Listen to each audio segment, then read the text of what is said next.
When you hear the phrase family curse, certain names almost instantly come to mind. The Kennedys, the Hemingways, maybe even a royal family whose tragedies seem to span generations.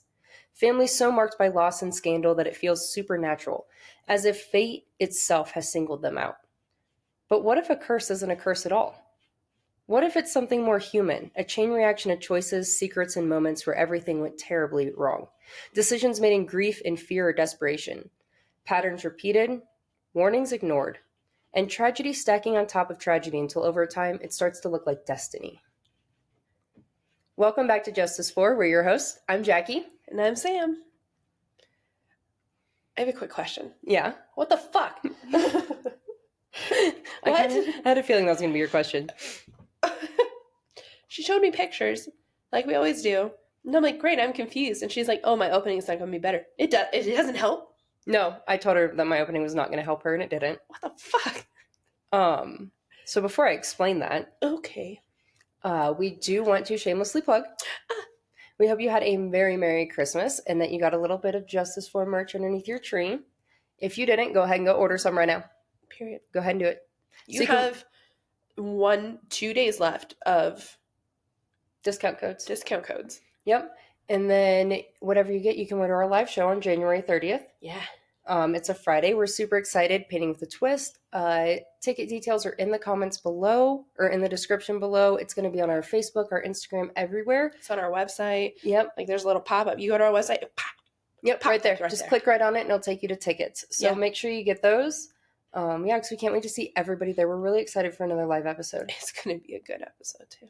It's going to be great. Sam's doing it. I get to chill and relax. It's going to be a fun time. Yeah. It's going to be a good time.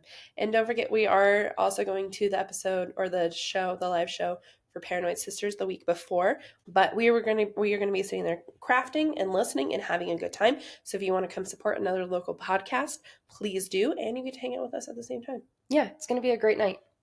Absolutely. We had a good Christmas, man, and got some good shit. Yeah. Yeah. And if you got any of our merch, go ahead and tag us in it. We have had people tagging us in the holiday merch and stuff, and it's been really cool. Oh my gosh, it's awesome. Remember to follow us everywhere at justiceforpodcast.com. You never miss an update, never miss a merch release, or any of our live events that we have going on, because we have a lot that we're talking about in the new year for you guys. It's going to be pretty fun. It's going to be a good time. Season 3 is coming up. It is. Surely but surely. Yeah, we're only a few months away from that. Oh my gosh, can you believe that? It's crazy. It's crazy shit. All right, speaking of crazy shit. Fuck. Are y'all ready? Yeah. All right. Today we're talking about the beyond bizarre Snowden house murders.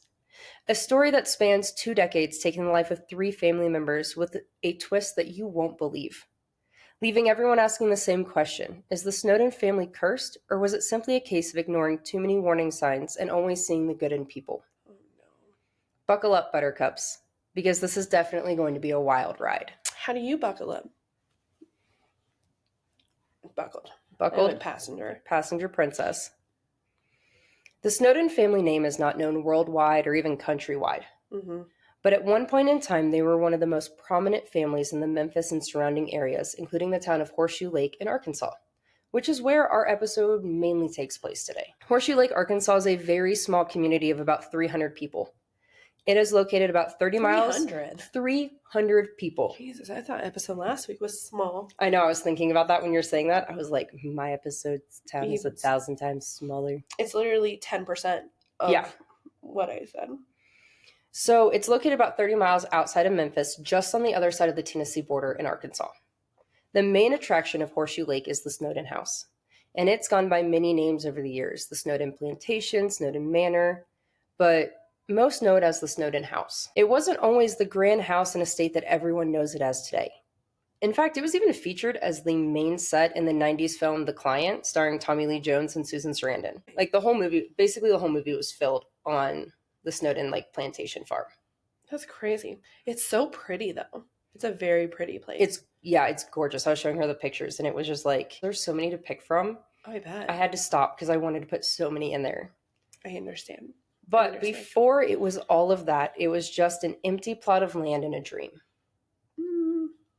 To truly understand this story, I need to give y'all a little Snowden family history lesson. So we got to go back to great-great-great-great-granddaddy Robert Beaugarden Snowden. and he served as a colonel in the Civil War under Robert E. Lee. Oh. After the Civil War ended, he had his hands in everything involved in building a city. And he famously lived in the Ansdale Mansion in Memphis, which still sits on 200 acres to this day in Memphis. 200? Mm-hmm. That's a big-ass place. His son, Robert Brinkley Snowden, followed in his footsteps and the family business by becoming one of the most successful land developers. And he also designed and built the famous Ashlar Hall, which still stands on Central Avenue in Memphis today. Hell yeah. Which is where his son, Robert Bogardus Snowden Jr., was born.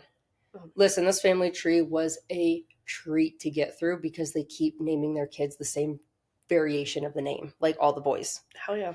So Robert Bogardus Snowden Jr. was born in 1986, and he went by Bob. Hell yeah, Bob. Thank God. Bob studied agriculture in college, which is where he met Grace Mountcastle and fell in love, and they planned to get married. Oh. But World War I interfered with that. Oh, god damn. And Grace's parents wouldn't allow them to marry until after the war was over. So Bob became a pilot, and Grace volunteered as a nurse. She figured if she was trained as a nurse, she could nurse Bob back to health if he got injured. Oh, God. Like, how sweet is that? Yeah. It's adorable. Yep. What? Nothing. Okay. In 1919, after the war was over, Bob and Grace got married. Bob wanted to become a farmer, so he flew all over looking for the perfect plot of land to farm. He definitely found it. And in fact, it turned out to be the best farmland in that area. The story goes that there were no decent roads in the area, so Bob and Grace had to float all their belongings down the Mississippi River and then haul it up by mules to build this farm by hand. They built a small cabin with one bathroom, one fireplace, and a screened-in porch, naming the over 1,000-acre farm Horseshoe Plantation. I don't know why. I feel like the word plantation is a bad word. Well, right now we are in 1919. So it's a bad word. Yes, because Grace and Bob absolutely thrived in everything they did, and cotton was their main moneymaker on the farm. But it clicked. Yep. There it is. There it is. But they also had their hands in everything from developing the city to forming associations that still exist to this day in Horseshoe and Memphis. Hell yeah. In the late 1920s, Bob returned to his love of planes. He founded Command Air, which designed luxury personal planes. So you know, like go back to like the 20s and those little individual personal planes that were blue and yellow. Like, you know what I'm talking airplanes? About? Yeah, like airplanes, but like the personal luxury planes that were like the blue and yellow. That's what he built. That's his company. Jesus. They built around 350 planes and became really successful at one point. And Douglas Aviation even attempted to buy them, the company from Bob. But Bob simply responded, "No thanks. Someday I'm going to buy you." Oh, Bob. Which was apparently a very Bob thing to say. Okay. And do we like Bob? We love Bob. We love Bob. And Bob probably would have been right one day if it weren't for the Great Depression. Oh, no. Suddenly, there was no market for luxury anything. Uh-huh. Bob and Grace lost the company, but not everything. Luckily, they still had the plantation, and it was enough to keep them afloat during the Great Depression, while most of the country was absolutely drowning. Bob decided to start the first annual aeronautical sweepstakes. The fuck is that? He invited dozens of his friends with private planes to follow clues he had concealed in fields to complete a scavenger hunt. There were landing stunts involved and a bombing event using flour. So they would like chase a car and these planes would like bomb it with flour. So like it was innocent, it was fine, but like it was this whole thing. Anyway, Bob used this as a way to keep spirits high during the Great Depression and kind of build like a sense of community and give the residents something to look forward to and do. And just, he was really just trying to bring everybody together. This annual event even attracted the attention of Lord and Lady Halifax of Great Britain, who stopped by the Snowden plantation in 1943 during a fundraising trip through America during World War II. Oh. Right? So that picture I showed you makes a lot of sense at them. They, this picture, you can see them standing at a table. It's a giant, like, wood table. They built it out of, like, a giant, like, I forget what kind of tree is out there in Arkansas, but, like, from the farm and, like, made this big outdoor table for gatherings. Hell yeah. Because they had that tiny little cabin house. But I just thought that was really cool. Like, a little tiny 300-person town in Arkansas attracted a lord and lady. Yes. From Great Britain. Yeah, because they heard of like flower bombing, aeronautical sweepstakes thing and all the stuff they were doing. And that's cool. How cool, right? That is super cool. So Grace and Bob go on to have 4 kids, 3 girls and a boy, quickly outgrowing the small cabin they lived in. Yeah. So in 1949, they expanded the 1-story house into a 3-story, 6,000 square foot home. It's so pretty. It's gorgeous. The chandelier. Oh, Oh my God. I need you to remember the chandelier. okay. Holy crap, I can't believe you said that. Whoa. Okay. Great. Wow. Great. So Grace had fallen in love with an antebellum plantation in Louisiana. And it was like during their travels, and Bob and Grace like to travel a lot. And Okay. so she had just fallen in love with that style of house. Okay. And that is what she styled this new house after, which is why it gives you very much those vibes, even though it's in Arkansas. It's just like very southern vibes. Yes. I hate to say it this way, southern plantation vibes. Because that's I what hate it to was. say it that way. It was literally the horseshoe plantation at this point. Yeah. The house featured a large living room and dining areas, as well as an oversized kitchen equipped with a butler pantry. The master bedroom had a panoramic view of Horseshoe Lake. I would love to see that kitchen. Was there pictures of the kitchen? Mm-hmm. I do have pictures. I just, like I said, there were so many that I had to pick. Yeah, there's actually still the Snowden website, like the Snowden House website, that you can go and look at all this on, and also the Facebook page. So there is a lot more out there. I'll have that linked, but I am going to do on some of our social media like a good collage of all the pictures because it's gorgeous. It's a beautiful, beautiful house. I would love. I'm a big kitchen girly. Yeah, I like kitchens. And when you hear a butler pantry, you're like, I want to see this kitchen. Absolutely. So not long after they finished their house, Bob and Grace began building houses, or cabins as some called them. Mainly this started out for tenant farmers. Yeah. So for farm workers on their land to rent out and live there. But as time went on and more houses were built, by the 70s, about 150 families had settled in houses around Horseshoe Lake and the Snowden plantation. Hell yeah. So now we are at our like 300 population. So when I say that this was an empty plot of land and a dream that this family built up, is crazy. Bob and Grace Snowden now spent the summers taking care of their grandkids, as all their grown kids had gotten married and moved away. But they always brought the grandkids home, like their kids, the grandkids home to Horseshoe over the summer so they could experience the same childhood they did. Oh, yeah. And Bob and Grace just loved having a house full of kids. They enjoyed it so much. And as we'll go through with Martha and some of the other kids, like it was like living their like little life of luxury away because, you know, they had the butlers and they had everything. But I mean, it was still also a working farm and all of that. But it was just a fun get away from them over the summer. They really looked forward to going to the Snowden house. Yeah. In 1982, Bob Snowden passed away at the age of 86. Oh, Bob. Grace later passed away in 1989 at the age of 91. And they were both buried on the property marked with simple granite headstones. Their death was a great loss to the community of Horseshoe that they helped build from basically nothing. And they were so involved in the integral parts of its inner workings. It was shattering to this community. Sally McKay, one of Bob and Grace's daughters, moved back to Horseshoe after her parents' death. And she served as the manager of like the family company estate, all the businesses they had. Sally was recently divorced from her blues musician husband. I did not put his name in here, but his last name was McKay. So that's where like the McKay name comes into here. It clicked when you said their daughter. Yeah. I'm like, oh yeah, marriage. That's a thing that happened, I guess. All of Sally's children were grown and out of the house. So empty nester, divorced. So she had no problem moving back to help take over and do stuff. Now, she didn't move into the Snowden house where her parents lived. Instead, she moved into one of the, she had a house in Memphis, and she had a house that like sat out like on the lake. Yeah. And she would eventually just reside in the house that's on the property, but not Snowden house itself. I would stay in that house so fast. If it was just you gotta think about it. Like, her parents built that, and they grew up in that, and like that was their whole legacy and everything. And I feel like it'd be so weird to be in that grandeur of a house by yourself. I would have the best time. I would have such a Home Alone moment in that house. I really would too. That's one, like, yes. Also, I wouldn't want someone else staying in the house my parents built a legacy in.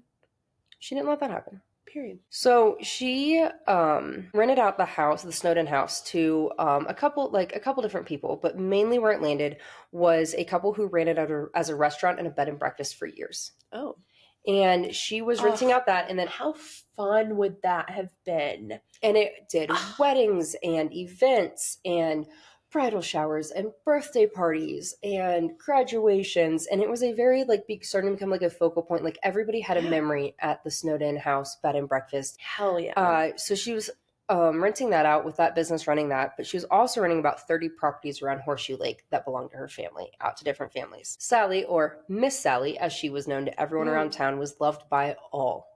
She raised 3 girls, Grace, Kate, and Martha being the youngest. Everyone knew Miss Sally and would tell you she was very opinionated and didn't mind tell you what she was thinking. My girl. But not in a mean way. Just in an honest, I'm not sugarcoating it, Southern mama way. Oh, bless All your right? heart. Yep, a bless your heart went a long way. Mm-hmm. And when I tell you she loved life and having a good time, I'm not kidding. For her 70th birthday, she got all her girlfriends together and they went scuba diving naked. Period. Like, she was a hoot. I can guarantee you, like, I would have had a blast at 70 to get all your friends together and go naked scuba diving. Could you imagine if we make that it to instructor? 70? If we make it to 70, dude, that's what we're doing. We're doing it. But, like, could you imagine that scuba instructor when she got out there and they were like, so do you mind if we all strip on down? And I can only imagine it being some, like, 20-year-old guy who's just like, I don't know what to do. You know what I mean? He may have been into it. Who knows? He may have been like, I'm also going to be naked. Hey, this is a vibe. Hell yeah. But just how great is that? Amazing. Okay. Love her. Sally wasn't running the family business alone, though. Yeah. She had the help of her nephew, Joseph Baker, who went by Lee. And Lee was a well-known blues musician in Memphis. Lee take after... So Lee's dad nephew. was also a blues musician, and Sally McKay's husband was a blues musician. So many blues musicians. We're 30 miles outside of Memphis. Valid. Yes. He was a very successful, very well-known blues musician in the area at the time. And Lee was married with 3 sons and lived in one of the family houses on Horseshoe Lake. He helped Sally with the real estate side of the family business, as well as the day-to-day operations of the Snowden house and its surrounding cabins and houses. He would collect rent for her, help do repairs, and this all kind of gave him time to still be like a really good family man and play his music and be able to go into Memphis and give him that freedom to do all this. You don't have to collect rent every day. And because Bob really set his family up for success. Mm-hmm. In the 60s, Bob went ahead and divided up the entire family company. It was a Snowden, I think it was like the Snowden company or the Horseshoe Lake family or something like that. Okay. And he divided this to where when something happened to him, equal shares went out to everybody. His kids, the grandkids, all of that. Hell yeah. So everybody was very set. Nobody was really worrying about money, but there were people who were still running the daily operation and doing everything to keep that all going. Because that's how everyone's money stayed going, you know, because not only were we running this out, we are still a very successful farmland and producing and doing all of that as well. Mm-hmm. If you have some of the best farmland, there's no reason to stop that. Exactly. And especially because another thing with Bob that I forgot to mention in here is that Bob, he actually recognized the importance of soil regeneration and nutrition and basically like rotating your soil and your crops and doing all that. Okay. And he actually was implementing that in where he was with all the his farm, the farms around him and the surrounding areas before the government made it countrywide thing. Before the government really was bringing it. He was one of the first ones to recognize this. Well, you said he went to school for agriculture, right? Yes. So, I mean, that makes sense. Yeah. So I really had to condense down the Snowden family history for this. Yeah. Like, I know that it seemed like I said a lot. Not really. But I had to take so much down because they did so much and were involved in so many different things and like recognized for so much. Like they really are a main corner building piece to Memphis and this area of Arkansas. In the early summer of 1996, Lee Baker's house catches fire and they lose just about everything. Bummer. Luckily, everyone is okay and no one was home. There happened to be a house for rent by the family that was not far from Sally's house. That's good. That she lived in. So they got to quickly move over into that house. And Lee was pretty suspicious of the fire and didn't think it was an accident. Police opened an investigation into it. We're going to jump ahead now to September 10th. Same year, so we're just going to go from early summer. 6th. Yep, 96. Okay. A local Horseshoe resident named Bobby Couples is driving down the road when he sees a red Toyota Camry flipped on its side. So he gets out to see if anyone needs help. To his surprise, there was no one in the car or around the car, but the engine is still running. So Bobby quickly jumps back in his car and heads right up the road to the grocery store. And he asks the owner, Lee Glassclaw, if he knows whose car that could be. Remember, we are in a town of 300. Yeah. This was a little bit quicker than calling 911, to be honest with you. Levi knows exactly whose car that is. And he tells them, that's Sally McKay's car. So both men head to Sally's house to see if she's okay. When they get to Sally's house, what they see is just strange. Lee Baker's truck is backed all the way up to the back door of the house with the tailgate down. I mean, it's touching the back door. And the screen to this back door is cut. And before they can even think of what to do next or make sense of this, they begin to smell smoke. Then they start to see the smoke coming out of the house. So Bobby and Levi call 911, and it doesn't take long for the first responders to arrive and start putting the fire out. Once the fire was out, firefighters recovered 2 bodies from inside the house, 75-year-old Sally Snowden McKay and 52-year-old Lee Baker. To absolutely everyone's shock, it was clear that Sally and Lee didn't just die in the fire. They were shot and left to burn up with the house. Oh. The shock was real. There had never been a murder in Horseshoe Lake, Arkansas, and now they were looking at a double homicide and arson. On top of that, this was a very well-known prominent family. So, of course, a massive investigation began right away. Could you imagine being a police officer in this place and never having to deal with a homicide, and then all of a sudden you have 2 and you're just like, what do we do? I'm not going to lie, they did really good. Good for them. Good for them. The Arkansas State Police and the Creighton County Sheriff take the lead on the investigation and immediately begin trying to figure out a motive, hoping that is going to give them somewhere to start with this. The Creighton County Sheriff had already been investigating the fire from earlier that summer at Lee Baker's house as an arson when this fire happened at Sally's house. So imagine their surprise when they go to talk to Lee's wife and kids and find out that the cabin they had recently moved into had been broken into and robbed the same morning as Sally and Lee being murdered. What? Yeah. So at the same time that Sally's house is being set on fire and they were being killed, Lee Baker's house is also being broken into. Law enforcement is starting to get the vibe that this was a robbery gone wrong, that the fires were being used to cover their tracks, and reports say that there was about $500 worth of stuff stolen from Lee Baker's house that morning. Huh. So like memorabilia or things related like money or earnings or anything like that from his career. Yeah. Meanwhile, crime scene techs are going to town on Sally's house. They are fingerprinting everything in the house, Lee's truck, and unfortunately, they are only able to get partial prints. That blows. They don't find a murder weapon, and there's no spent shell casings. So they move on to Sally's car, where they dust the entire car for prints and swab for DNA. And they found a lot of fingerprints on the door handle, on the door frame. They also found strands of hair in the windshield and on the ceiling part of the car on the inside. Mm-hmm. On the windshield? Yeah, leading them to the conclusion that someone had smashed their head in the windshield on when it crashed. And then they, because the windshield had a circle spider crack in it. Yeah. And then they had to climb out the passenger side window because the car was laying on the driver's side. So a lot of the fingerprints were from coming out the passenger side window and on the handles and stuff like that. So interesting. They managed to get DNA and hair and full fingerprints. Yeah. Now they just needed someone to compare the fingerprints and hair samples to. When did they compare it to Sally? Since it was her freaking car? Well, obviously after ruling out Sally's car. But so now the hair and stuff is from someone else? Yes. Oh. Yes. Well, this changed everything. Come on. So police began going door to door and talking to anyone in the area that could have seen something. Mailmen, neighbors, local stores, anybody who could have been around, telling them to be on the lookout for anyone with injuries, especially a head injury. Mm-hmm. That's when a man named Joseph Jones tells officers that he saw 2 young black men speeding down the road away from Miss Sally's house, but because they were going so fast, he couldn't tell who they were, but they were driving Sally's car. So police start going through their database and trying to match this description to anyone with prior offenses or blemishes on their records matching the crimes. I'm sorry. Hold on. This description, Jackie? A black man. 2 young black men. Yes, and that's what they are leading the search off. And that's when they land on 20-year-old Edric Lewis. So they go and bring him into the station. They take his fingerprints as well as DNA and a hair sample before questioning him. Edric actually spoke about this in an episode of People Magazine Investigates. He said that they were being very aggressive with him from the beginning, telling them they know he did it and he needs to tell them and they know it's him and he's not getting out of here and they know this was it.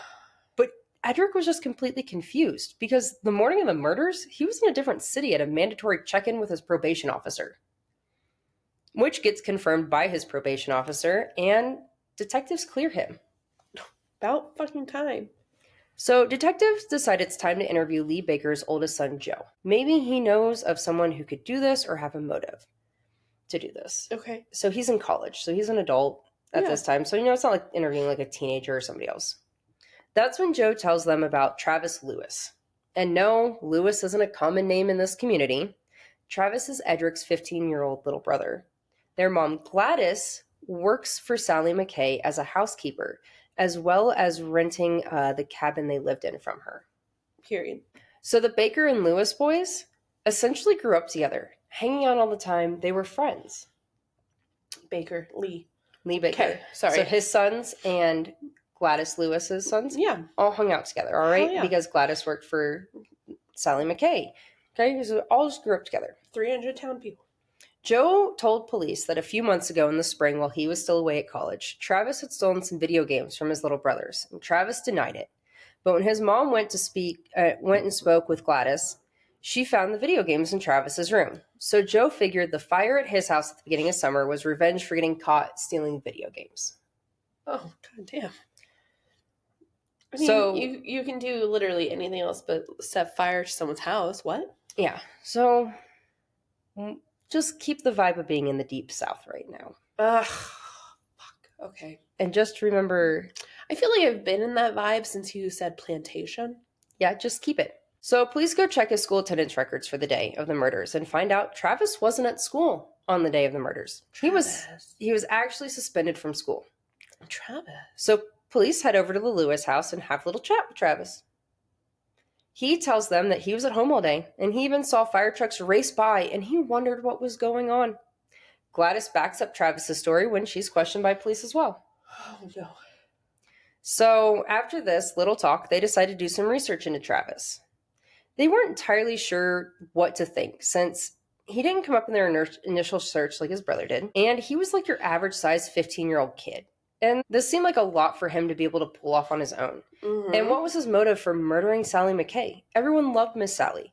Robberies and arson were one thing, but a double homicide, that's a pretty big leap. For a 15-year-old? Yes. That's when detectives discovered that a year prior in 1995, Travis tried to sign and cash a check that belonged to Sally McKay. He was 14. After finding this out, they decided to bring Travis in for questioning. Like officials. So the first one was just at his house. Now they're bringing him in to the police station. And Gladys is not allowed in the room while they question him. Period. Then they asked him to take a polygraph test. But what I found interesting is that in order for their polygraph test to be complete, you have to take basically like 3 polygraph tests in order to like complete the whole testing process. And Travis passed all 3 polygraphs. Barely, but he passed them. What do you mean? I don't know. It's just he barely passed it, is what it says. Okay. And they sent Travis on his way. Interesting. A few weeks later, they go back to Travis and ask him to come down and talk to the sheriff's department in Hughes. So now we're going to go to a different sheriff's office. Okay. And once again, they make Gladys sit outside while they question him, and they give him another polygraph. Okay. This time he fails it. What? And that apparently freaks him out because he just starts word vomiting a completely different story than what he's been telling them this whole time. Travis then admits that his mom didn't know he was suspended from school. So he got on his bike like normal to go to school so his mom wouldn't suspect anything. He began riding to Lee Baker's house, and on his way, he ran into his friend Andre. He told Andre that he was going to rob Lee's house. And Andre was like, bet, I'm in, let's go.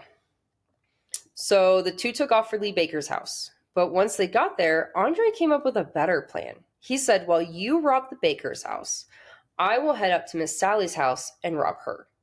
Not long after this, Andre came racing back to the Baker's house in Sally's car, saying he needed help. He just killed 2 people. Travis said they went to Sally's house and tried to move the bodies, but they were too heavy. So they gathered a bunch of linens and blankets and set them on fire. Then they backed Lee's truck up to the door and they sped off in Sally's car until Andre wrecked the car a few miles down the road. Travis said they climbed out of the car and ran through the woods. Once they stopped, Travis said Andre was holding a handgun and he threw it into Horseshoe Lake. Travis was then arrested for robbery and arson. They took his fingerprints, DNA, and hair samples so they could compare it to what had been found in Sally's car. My first thought on this was that Gladys said, yeah, he was home all day. My line right here is, let Sam react. See if she brings up mom in the switch up. It's like she knows me or something. It knows how my brain works. So listen. Yeah. So listen. I have never seen an explanation for this. Really? I have not. Still? Not at all. So in the documentary I watched, that had Gladys in it, Yeah. and Edric, and it has Lee Baker's sister in it. That never gets fixed. Nobody goes back to talk about that. Why wouldn't someone ask her Also, this? we don't have access to this because he was a minor. So therefore, I don't have access to these reports and all that stuff because you can't find it. So I don't know. I need you to keep that because we're going to talk about that later with Gladys and her opinions on everything. I feel like Gladys is a mom who'd do anything to cover for her kids. I mean, valid. And that's how I imagine this is going. Because she didn't know he was suspended. Mm-hmm. And she just went along with his story and was like, yeah, he was home all day, but he actually left for school. So. Interesting. Yeah. That was just like the first thing that clicked. I was like, oh, that ain't right. Andre was now on police's radar. So they started asking around town about Andre. His cousin tells police that he basically admitted to committing the murders to him. Another witness said that he had been to the hospital right after the murders, but there were rumors that he didn't check in under his name. You didn't show me a picture of Andre. I don't have a picture of Andre. Do we? Oh, okay. And you're about to find out. Oh. Andre was picked up, but I don't even have a last name for Andre. Oh. I don't even have a last name for Andre. All right, man. And you'll see why I quit searching so hard in a minute. But you said he checked into the hospital under a different name. There's rumors that he checked in under a different name. Gladys, basically yells this. Like, she is so about this in the documentary that you can't even almost clearly make out what she's trying to say in that very thick Southern Memphis, you know how when they get like that? Yeah. Uh-huh. So, honestly, watch this episode. It's called The Crimson End. People Magazine Investigates, HBO Max. I could listen to them talk all day for hours. I could. It's like Cajun, Southern. Oh, God, I love it. I worked with a guy who was from, deep Mississippi, and the way he would say gators, and he would talk to me like, oh, my God. Yeah, the whole thing. I love it. I love it. But, yes, there is a lot in this that, they couldn't find, I saw, in that documentary, there's a flash of police report about him, missing a couple of teeth, and, he could have been at the ER, but I think he went under a name that wasn't his name. But once again, we're dealing with minors, so the information in this is very limited. Andre is a real person, though, right? Yes, he is a real person. Okay. Andre was picked up by police and interviewed. Amazing. He tells police that he is innocent, and he wasn't even in Horseshoe that day. He was with his girlfriend all day. Oh. He took a polygraph and failed it. Period. But his girlfriend confirmed his alibi, and police seemed to believe it. So they took DNA and hair samples as well as fingerprints to compare to the evidence found in Sally's car. Once police start comparing Andre and Travis's prints and DNA to what was found in the car, Travis's prints are all over this vehicle. His palm print is found on the windshield. Oh. And some of the hairs found match Travis's. Here's what's weird, though. Not a single fingerprint, not a single hair, or an ounce, a speck, a molecule of DNA matches Andre. Nothing. Not even a partial. But you just said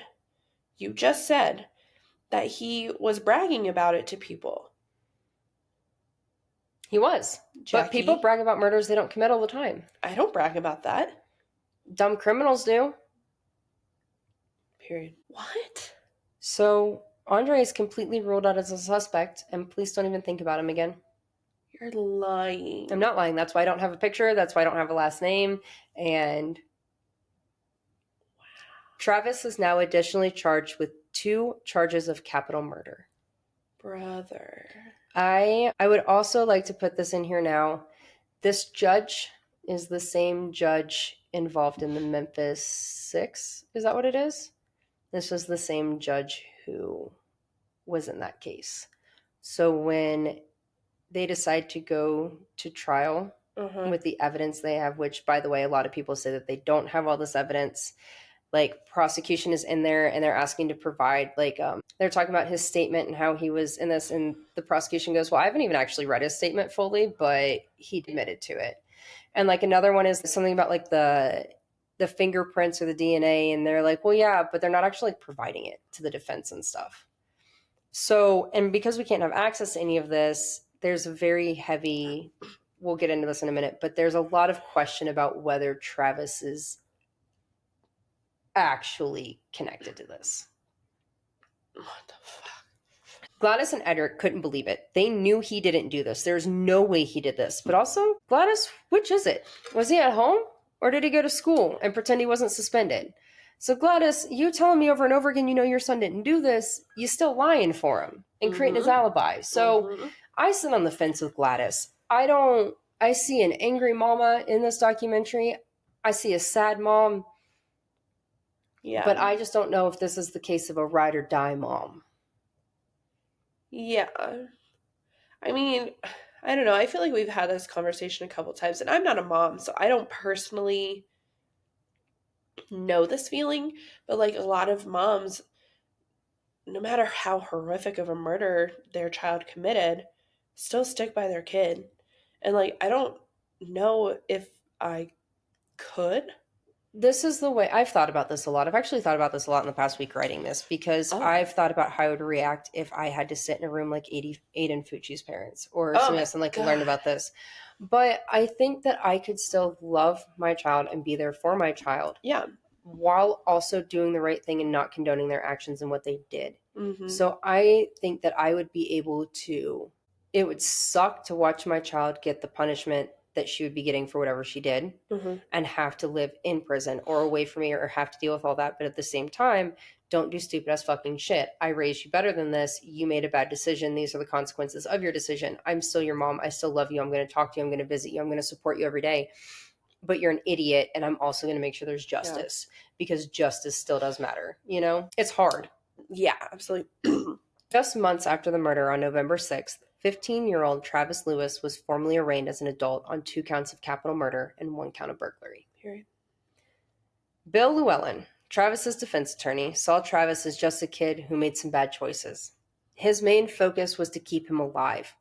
In Arkansas, he had 2 options, life without parole or the death penalty. So his goal was to keep the death penalty off the table. And to quote Mr. Llewellyn, this was the 90s in the deep south of Arkansas. It was unheard of to have a black juror. And unfortunately, this was a black 15-year-old who was on trial for killing 2 white people. If found guilty, they will sentence him to death. End quote. Jesus, fuck.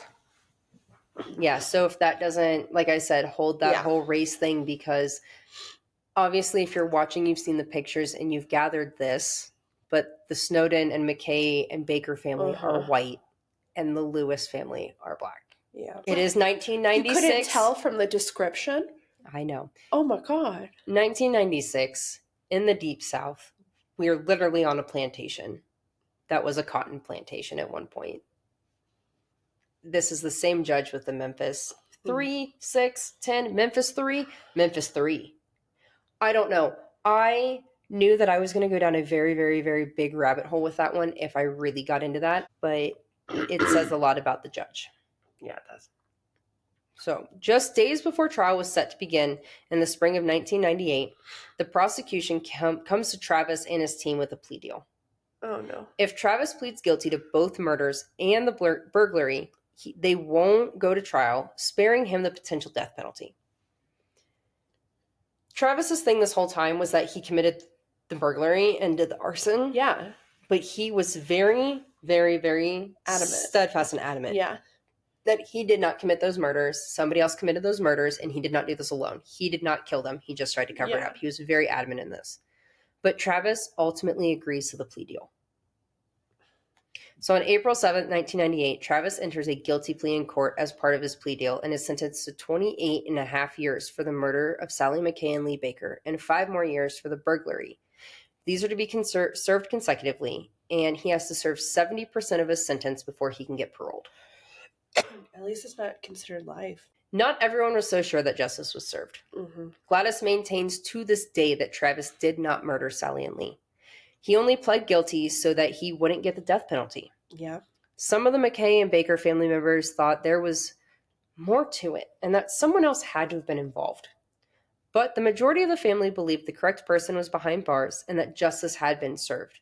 The Bakers and the McKays didn't want the death penalty, but they were okay with him spending as long in prison as possible. They're a family who just weren't an eye for an eye. They had that heart that they couldn't bring themselves to know that they were sentencing someone to death, but they were a lot better with the parole. So they were good with this plea deal because they didn't believe in the death penalty. Okay. Interesting. That is all except for one member of the family. Oh, no. And that was Martha McKay, Sally's youngest daughter. After her mom's murder, she moved back to Horseshoe to help out her aunts and sisters care for the property. During this time, she would often visit with Gladys, and she told her that she didn't think Travis did it and that he was innocent. She even hires a private investigator to look into the case, eventually begging the police to reopen the case and look into it again. Oh my gosh, it took me a second to click. I thought you were like, no, the she No. was meaning he deserved No. the death penalty. It's like, no, he didn't do this. Yeah. Different situation. So, shockingly, police reopened this case. That's crazy. Isn't it? All because of Martha. But the same conclusion quickly came once again. Once things had settled down, Martha decided she needed to get away from the Snowden house and business. So she moved to Nevada and began to restore historical houses, quickly realizing that she had a passion for restoring historical houses. Hell yeah.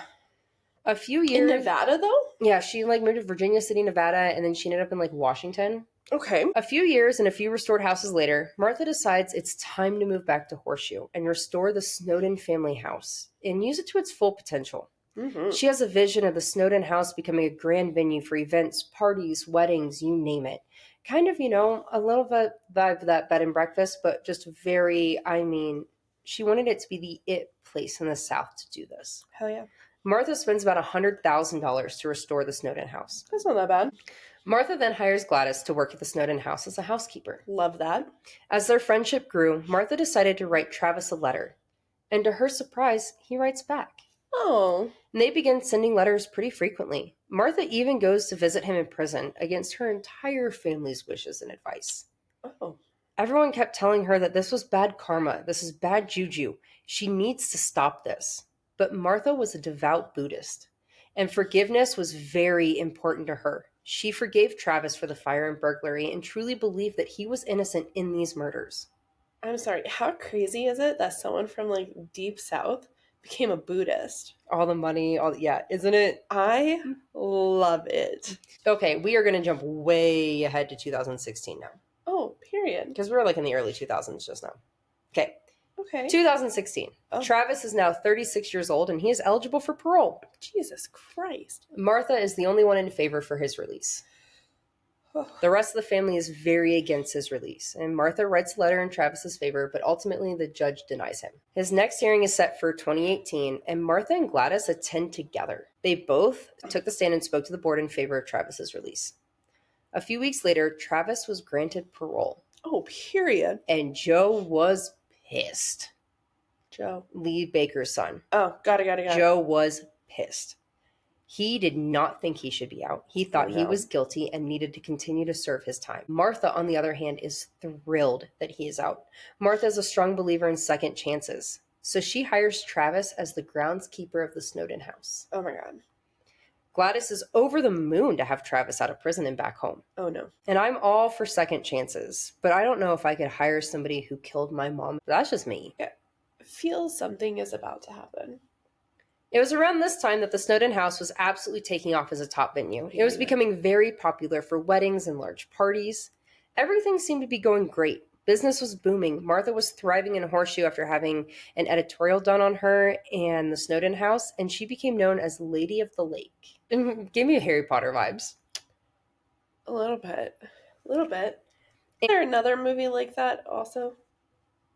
Lady of the Water? I feel like there's something like that. Or Lady of the Lake. No. Lady of the Lake. It's a medieval thing. It's a knight thing with the sword in the water and the lady in the water. I watched Knights of the Round Table. It was around the same time that Spartan or Spartacus, that TV series was on there. There's another one that was Knights of the Round Table or something. Anyway, all these different stories, and there's a lady in the lake, and there's a sword in it, and you have to go in and get it, and it's a whole thing. Anyway, that's what it's from. Somebody tell me, 1, what show I'm talking about. 2, if you know what I'm talking about. Nina, you're going to know exactly what this is. I can't wait for your comment. Yeah, Nina, please tell us. Anyway. So, Where was Was I? it like a mermaid? No, it's a whole thing about sword in the stone and pulling it out, except for this is a sword in a lake and they had to go find it, but it's hard to get because it's like drinking the chalice in Harry Potter with Dumbledore and him it's kind of like that. Nina, please tell us, because just tell us. Did you see how that was a sleeper agent unlocked in my mind? That was terrifying. And today's ADHD rant brought to you by Justice for Podcast. So Martha became known as Lady of the Lake. That's kind of what the title of this editorial was. She was just absolutely adored by the community of Horseshoe. Gladys loved working alongside her son Travis, and for Martha, who she considered more than a boss, she was family. So in the beginning of 2020, when Gladys started to see Travis going back to his old ways, she straight up went to Martha and told her that she needs to be careful with Travis and that he was starting to go back to his old ways, basically telling Martha she should fire him and not have him around anymore. Pause. Gladys was going to Martha about this? What kind of old ways do you mean? Just hold on to that. A few months later, the morning of March 5th, police responded to multiple alarms at the Snowden house. Oh, no. Martha may be all about second chances and forgiveness, but she wasn't stupid. She had hidden alarms installed all over the property in case anything happened. Oh, like the theft? Oh. 2 deputies arrive at the Snowden house and find the back door half open. The deputies enter the house announcing themselves, and they are met with silence. As they move through the house, they hear footsteps upstairs. While going upstairs, they start to smell flammable liquid. And the smell just gets stronger as they go up the stairs. Travis.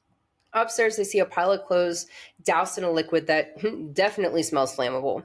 They begin to hear a man screaming down the hall from inside a closed bathroom. They begin to yell at him to come out, and that's when more screaming, accompanied by loud banging. And right as it goes quiet, one of the deputies looks out the bedroom window just in time to see a man jumping from a second-story window. Both deputies go running outside as the man starts taking off in a car, but it gets stuck in the grass, causing the man to get out and run towards Horseshoe Lake. Deputies try to tase him, but they both miss, and watch as he dives right into the lake. Now, I gotta remind you, this was March in Arkansas. That's cold as fuck. Both deputies lock eyes on where he went into that water. Yeah. And they're just watching that water. And they're watching and watching. He doesn't come back up. So they call in fire and rescue. While still, there's 2 of them there. So one of them's keeping an eye on the lake. The other one's calling in search and rescue to come and find him in this lake. Waiting for search and rescue, a family member approaches the deputies saying they got the alert from the alarm and that Martha's car's in the driveway and they're worried she's still in the house. Okay. So deputies head back to the house to search for Martha. Upstairs, they find a large pile of blankets, and under them is Martha. She had been badly beaten and stabbed to death. 6 feet away from Martha's body is a bloody utility knife and a cloth bag full of Snowden family heirloom jewelry. A few hours later, search and rescue pulled a body out of Horseshoe Lake, and it didn't take long for authorities to identify him as Travis Lewis, the same man who killed Martha's mother and cousin 20 years earlier. What? How did he die in the lake that fast? I don't know if he dove in, because they said he dove in. He didn't just go running in the lake. I don't know if he dove in and maybe hit his head, or if he dove in and it was so cold that his body just shut down and he couldn't move or do anything. Interesting. Right? Okay. Shock spread through the community of Horseshoe. Miss Martha was a beloved woman in the community with a big heart. Her family was conflicted on how to feel. They had warned her about this relationship and that it was not good. No matter how anyone felt, they all had the same question. How did this happen and where did it all go wrong? Weeks before her murder, Martha sold a very large, gorgeous chandelier. I was wondering when this was going to come back up. For $10,000. Oh, Jesus. She then stashed the money in the house until she could get to the bank. When she went back to get the money, it was gone. Oh. The only other person in the house that day who knew about the money being in the house was Travis Lewis. So she confronted Travis and ultimately fired him, telling him not to come back around anymore. The toxicology report showed that Travis had meth, coke, and marijuana in his system at the time of his death and ultimately the murder. It has since been assumed that Travis going back to his old ways meant doing drugs and hanging out with the wrong crowd. Okay.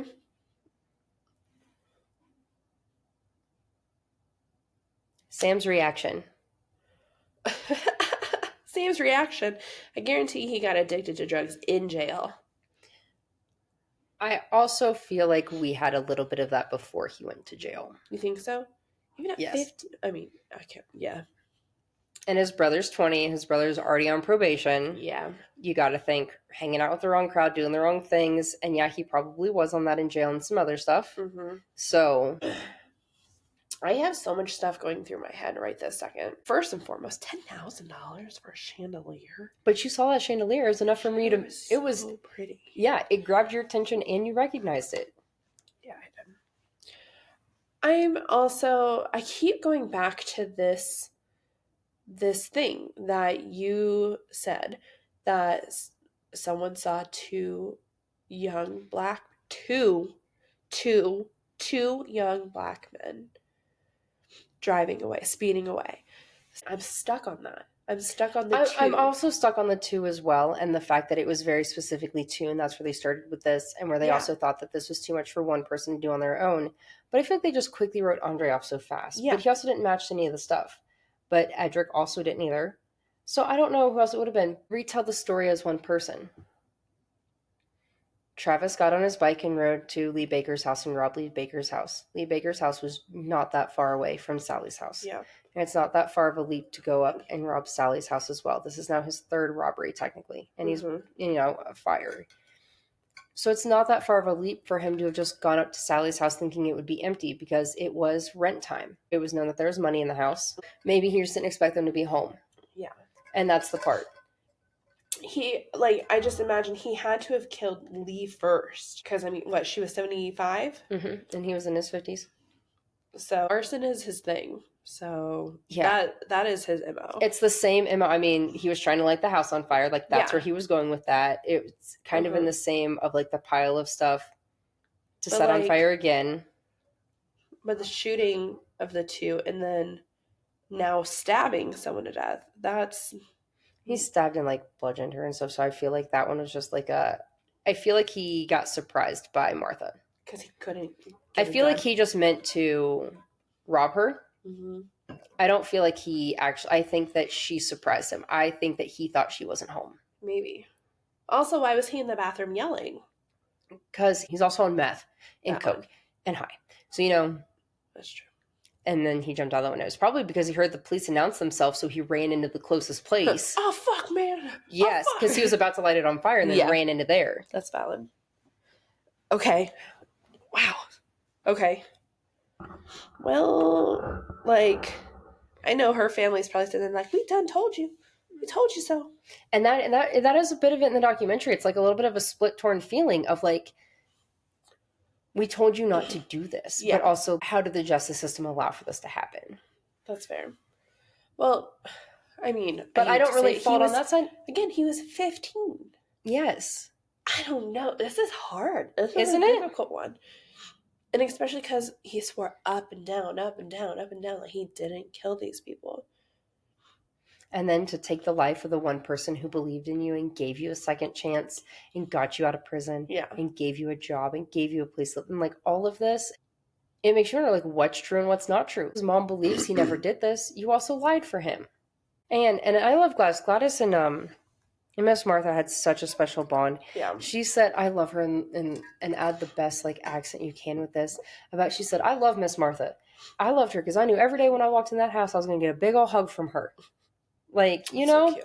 And she's she was just always the sweetest and all of that. So I can't imagine how that woman feels, knowing that her son's name is tied to and responsible for 3 murders of that family. Yeah. God, I can't imagine how the rest of the family probably excommunicated her too. Yeah.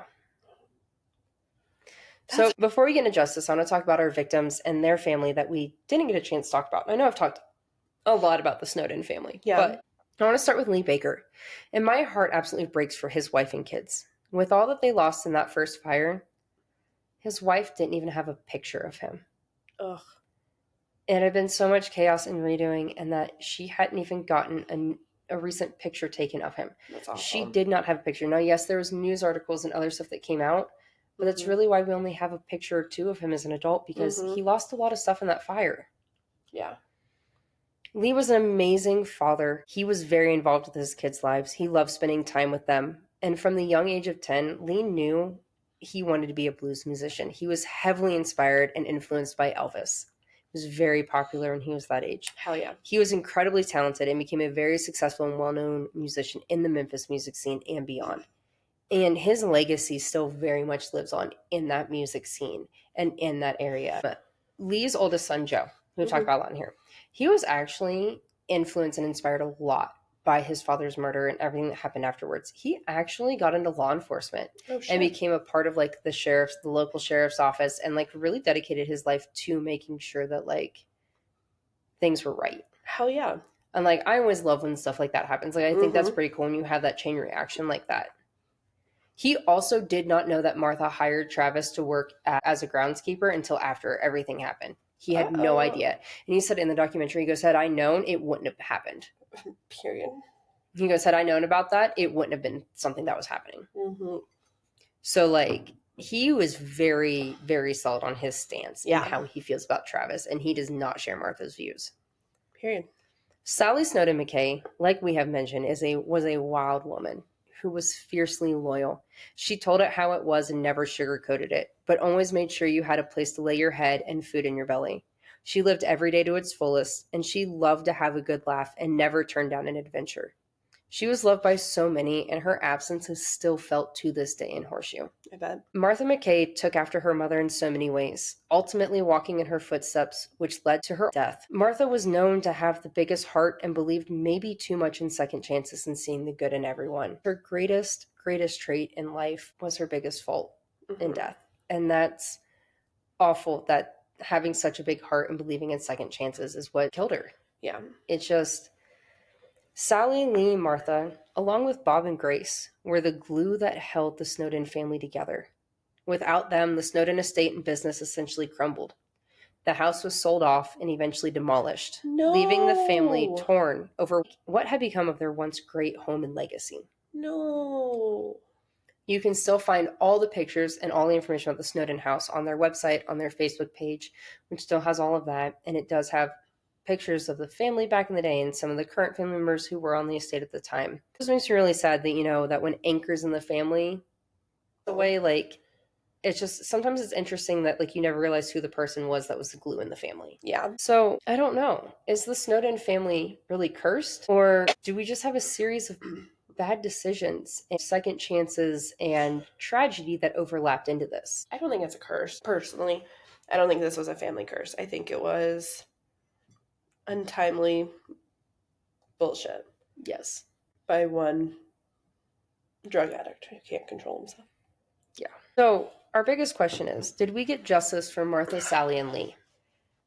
I don't know. I say Sally and Lee kind of got justice. But since Travis was let out early and never took responsibility for what he did, I don't think justice was truly served there. Although the ultimate justice was served with his death, I don't believe we have true justice because he never admitted to any of this. Yeah. And the Creighton County Sheriff's Office maintains their stance to this day that Travis acted alone in the murders of Sally and Lee Baker. They have never changed that. They have decided that he's the only one that did it, and they do not think anybody else did. Okay. So I ask you, jury. This first question I already asked Sam, but I ask you now. Is the Snowden family really cursed? Or is this just a case of second chances aren't for everyone? I think the biggest curse is that they knocked down that beautiful house. Right?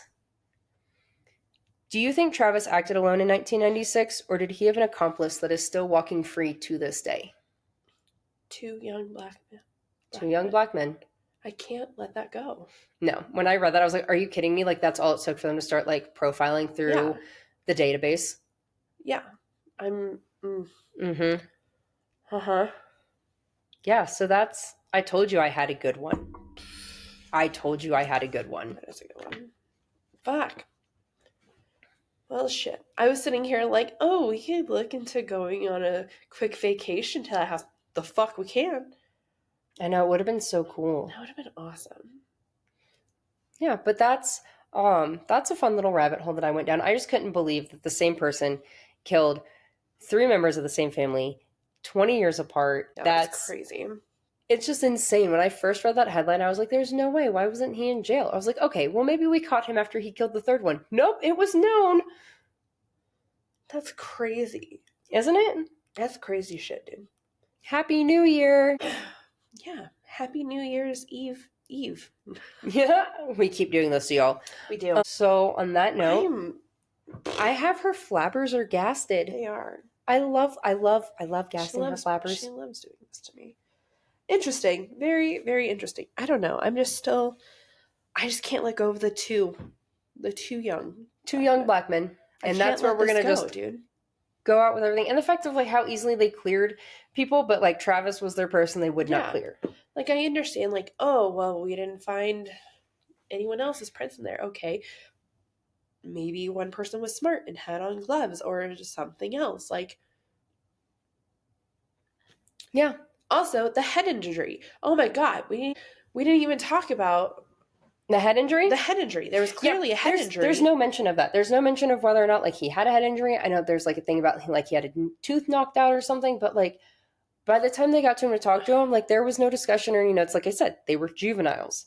There's not a lot of info for that, especially because he got paroled, he got out, so that's all closed. I know he was tried as an adult, but he was a juvenile at the time. So like every time I tried to find stuff on this, it was just like he was a juvenile. Yeah.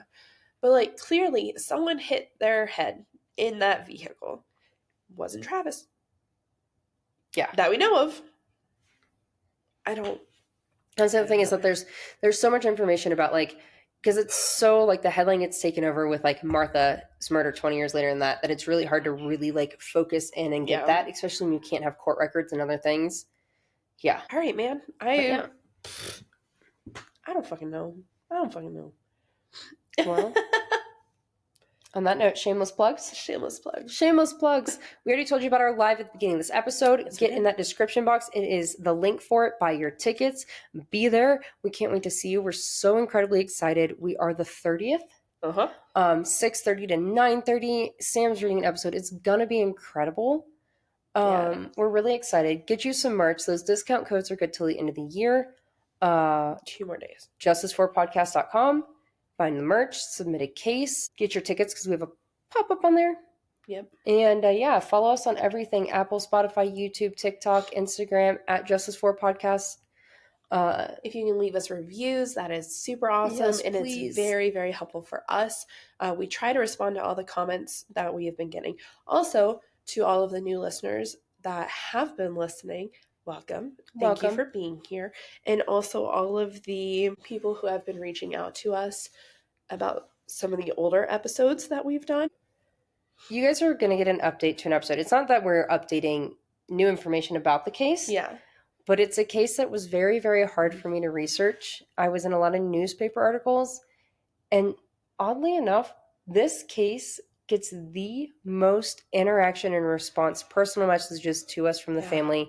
And we are getting pretty immediate family conversations happening. Which is amazing because that's what we asked for. Yes, and it's incredible. And so I would like to update this with information about a victim in that episode that I had very little on. I didn't even know if I had a picture of the picture. We had one and it was like this big. Yeah, I had one picture. I was only 90% sure it was actually her. And I haven't confirmed that is her. So I hope to have more pictures and more stuff. And we're learning so much about her. Yeah. It's going to be great. Also, I messed up pronouncing things and geography things in that episode. So we're going to correct that.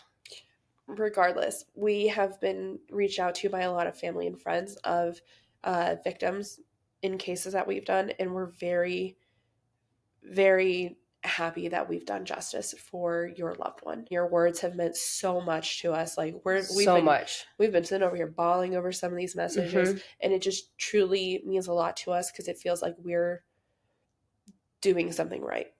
And this is what we set out to do. We wanted to be very victim forward and very family forward. And that's why you don't see a lot of serial killers. We're not covering the Idaho 4. We're not covering these cases that are like everywhere and that everyone knows everything about. Our goal is to bring focus on the names that people don't know. Yeah. To introduce you to people that you should know. Yeah. And like we say, if they had to go through it, we can talk about it. So we're here for the little people. Yes, we are. I'm sorry if you heard me coughing a lot this episode. I'm sorry for your editing. I hopefully edited it out. Yes. Bronchitis is a good time. but we're going to power through this. Hopefully, I'm going to be better by the next time we record, and we're going to bring you guys some pretty awesome episodes. But for that, I feel like this episode's going kind of long. It is. So we will let you enjoy your new year. Have a safe new year. As Please always, be safe. have a DD. Don't be driving out there, okay? I'm not doing an episode about you. Also, if you, at least I know in the Springs area, a lot of the law offices around town will pay for your cab or Uber or something like that. Yeah. Also, an Uber or a Lyft is cheaper than a DUI and or death. Yes. Please don't drive drunk. This is another very firm stance that, again, if I could grow 10 more toes, I would stand 20 toes fucking down. Like, don't fucking drive drunk. We are so serious about this. If you don't live in Colorado, look around and see if your local law offices do something like this. If they don't, call and suggest it. Yeah. I also know that there is like law enforcement places, like in Franktown, like there was some officers who would like, I don't know if it's just the bar I worked at in Franktown that some police officers would come by on New Year's Eve and ask if anyone needed a ride home. Yeah. But it might happen in other ones. But Franktown's a pretty small town. So I also want to see point what's going on.